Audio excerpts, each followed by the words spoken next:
The focus remains on illegal mining in Riverlea as Parliament's Mineral Resources and Energy Committee engages the community today.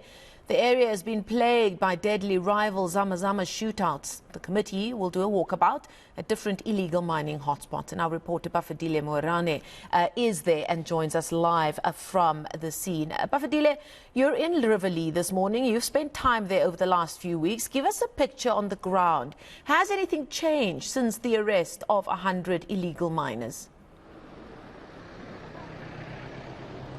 Well, Marcel, we've been engaging the community leaders here and activists who are actually saying the situation has not changed, and they are saying that government is really making empty promises, and they are vowing as community leaders to say that if really government continues with this pattern or this behavior, we will definitely have to take the matters into our own hands and go to the streets. Because remember, at the beginning, before the intervention from government, residents here took the matter to the streets, having to say that we are being terrorized in our place, we are being victimized by illegal miners in our area. So government has since been making promise according to the activists and residents here, and there's no action that has been done. Remember, the Department of Mineral Resources has promised that 24 holes that have been identified in a Riverlea area will be sealed by September. But even this morning we visited one of the big holes that it's predominantly being used by these illegal miners. It doesn't really give any hope because there's no action that is being taken.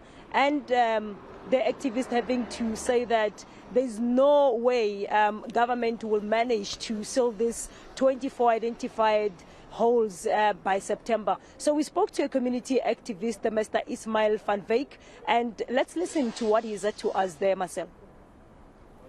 First of all, DMRE has said they would pay 75,000 rand towards every hole being closed. Now we've counted 24 holes. At 75,000 rand each. Are we going to put sand or are we going to close them permanently? Because remember, they said we would look at situations whereby we will close them, or the DMR will close them permanently at 75,000 rand. Just behind me here is George Harrison Park. And I'm saying, if you can have a look at this hole, and you are actually asking me, are these holes going to be filled by end of September 2023? It's highly impossible. It will never ever happen again. It will never ever happen. It's just another empty promise from DMRE, but I'm warning them now. If it don't happen, there's going to be serious consequences, because now the world is seeing this. It's a promise from the minister of DMRE and its department, who's been failing people since 1998. They've been making empty promises and they've not been fulfilling anything. But coming back to your question, will these holes be filled by end of September? A definite no. Okay, that update brought to us by our reporter Bafedile Moerane, who is in Riverlea, and a little later on, I'm sure she'll bring us the reaction to the visiting of the Parliamentary Mineral Resources and Energy Committee, who are aiming to engage with the community there. A very, very unhappy community who feel like they just haven't been seen or heard as they find themselves in the middle of these ongoing Zama battles. Bafedile, thank you so much for that update. You can look forward to hearing from Bafedile in the coming hours here on eNCA.